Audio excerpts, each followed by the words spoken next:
amalan kita Bapak Ibu. Salat yang kita kerjakan. Langkah-langkah kaki kita menuju ke masjid. Sebagaimana yang saya katakan tadi. Yaitu akan menjadi cahaya di hari kemudian. Coba kita baca dalam surah Maryam. Wa in minkum illa wariduha. Setiap di antara kalian pasti akan melewatinya. Apa yang dimaksud? Titian sirat. Kana ala rabbika hatman maqdiya. Kana ala rabbika hatman maqdiya. Ini adalah sesuatu yang harus kita lalui, kita jalani. Kemudian kata Allah, "Tsumma nunajjil ladzina taqau." Adapun orang yang bertakwa itu diselamatkan oleh Allah. Bayangkan Bapak Ibu, Nabi mensifatkan jembatan itu lebih tipis dari selembar rambut dan lebih tajam dari mata pedang. Makanya memang Allah mengatakan, "Tsumma nunajji," kami yang menyelamatkan. Bukan lagi kelihayan kita, bukan lagi kepiawaian kita, bukan lagi pengawal-pengawal kita, bukan lagi kekuatan kita, bukan lagi harta benda yang kita miliki. "Tsumma nunajji," Allah mengatakan kami yang menyelamatkan. Siapa? Alladzina taqau, orang-orang yang bertakwa. Wa nadharu adh-dhalimina fiha jithiya. Adapun orang-orang zalim tersungkur semua ke dalam. Na'udzubillahi min dzalik. Dan ini secara teknis, secara panjang lebar dijelaskan oleh Nabi SAW, dan disinilah kita membutuhkan amalan-amalan saleh, terutama salat itu yang akan menjadi cahaya dan penerang bagi kita.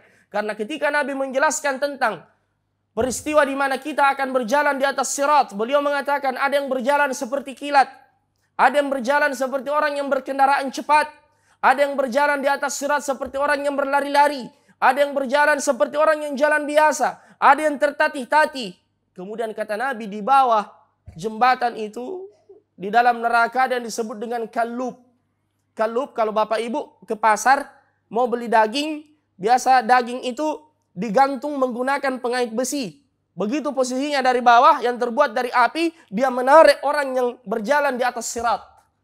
Ini digambarkan oleh Rasulullah SAW. Kemudian beliau mengatakan, ini kembali kepada kualitas cahaya yang dimiliki oleh setiap orang yang lewat di atas sirat itu. Ada yang memiliki cahaya yang sempurna, dia berjalan cepat. Ada yang agak, ya kalau kita istilahkan di sini mungkin ada yang 100 watt, ada yang 50 watt, ada yang 5 watt, ada yang 3 watt. Ya, ada yang kata Nabi SAW hanya sebesar ibham, yaitu sebesar jempol kaki. Itu pun mati redup, mati redup. Kayak lampu yang hampir habis minyaknya. Ketika menyala dia berjalan lagi. Ketika mati dia berhenti lagi. Bayangkan di bawah neraka menunggu Bapak Ibu saudara-saudara sekalian. Siapa yang melewati ini? Orang beriman, orang kafir. Mana orang munafik? Dia sudah ditinggal di belakang. Orang munafik di hari kiamat Bapak Ibu. Makanya Allahu Akbar. Ini salat subuh. Dan tadi kita sudah sebutkan hadisnya, salat yang paling berat bagi orang munafik adalah salat subuh. Mengapa? Salat subuh dan salat isya. Karena Allah mensifatkan orang munafik di dalam Al-Quran seperti ini. Innal munafiqina, orang-orang munafik itu yukhadi'una Allah. Mereka mau menipu Allah wa huwa khadi'uhum. Mereka yang tertipu. Apa sifatnya? Idza qamu ila shalah qamu kusala. Jika mereka berdiri hendak melaksanakan salat, mereka berdiri dengan penuh kemalasan. Makanya kalau kita salat malas-malas, ya, apalagi imamnya sedikit memanjangkan bacaan, kita marah-marah di belakang, cuma menambah beberapa detik saja, beberapa menit, terutama di bulan suci Ramadan, keluar semua dalilnya. Setelah salat didatangi, ya Pak Imam, Nabi bersabda, kalau kalian salat hendaknya meringankan bacaan, di belakang ada orang lemah, ya ini hawa nafsunya yang dia pakai. Ya.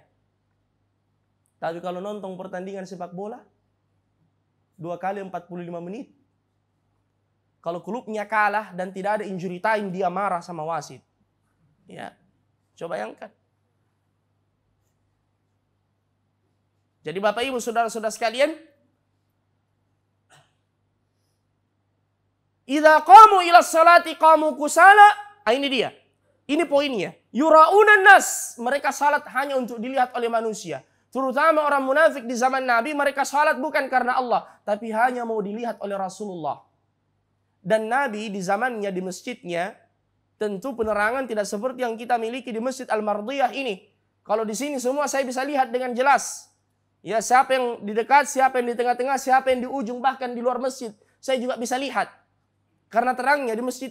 Nabi dulu tidak seperti ini, Bapak Ibu Saudara-saudara sekalian. Di waktu malam, di waktu subuh, gelap, tidak terlalu terang. Makanya kesempatan orang-orang munafik tidak ke masjid karena tidak dilihat oleh Nabi. Kesempatan. Mereka tidak ke masjid karena tidak dilihat oleh Rasulullah. Makanya Ibnu Mas'ud mengatakan, kami di zaman Nabi kalau ada orang yang tidak hadir salat subuh, kami sudah berburuk sangka atau mengira-ngira jangan-jangan dia termasuk orang munafik. Bapak Ibu Saudara-saudara sekalian. Nah, jadi orang munafik itu menampakkan keislaman, menyembunyikan kekufuran. Ya, ini nifaq aqadi, dan mereka nampak bersama dengan kaum muslimin.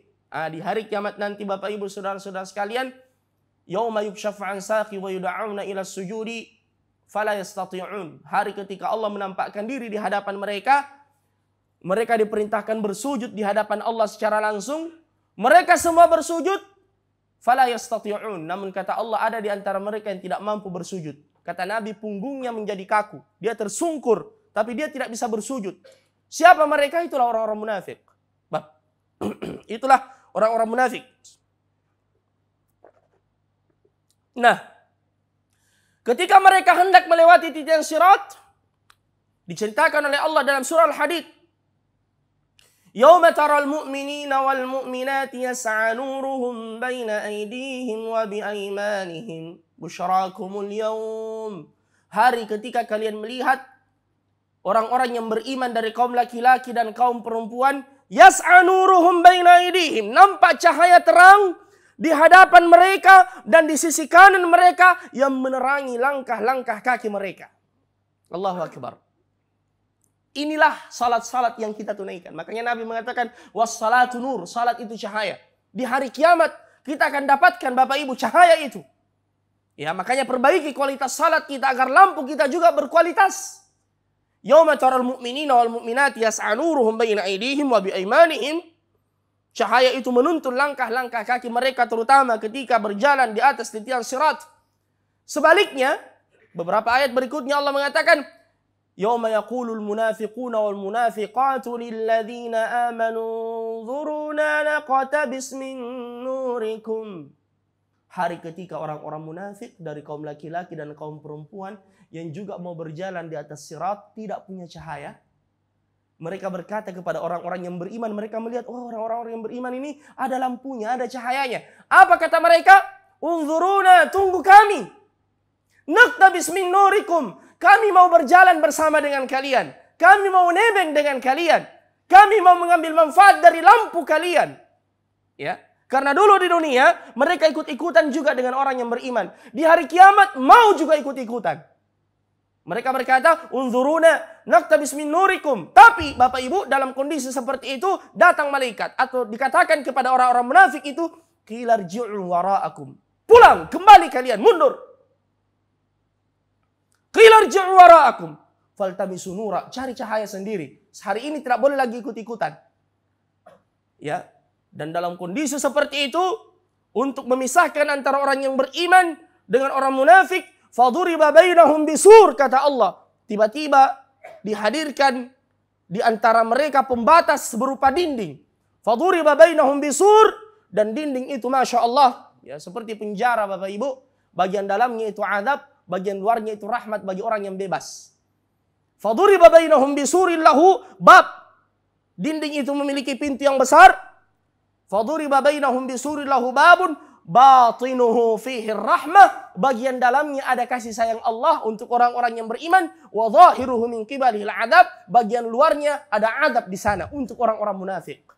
Jadi mereka diperlakukan di hari kiamat sebagaimana kondisi mereka dulu di dunia.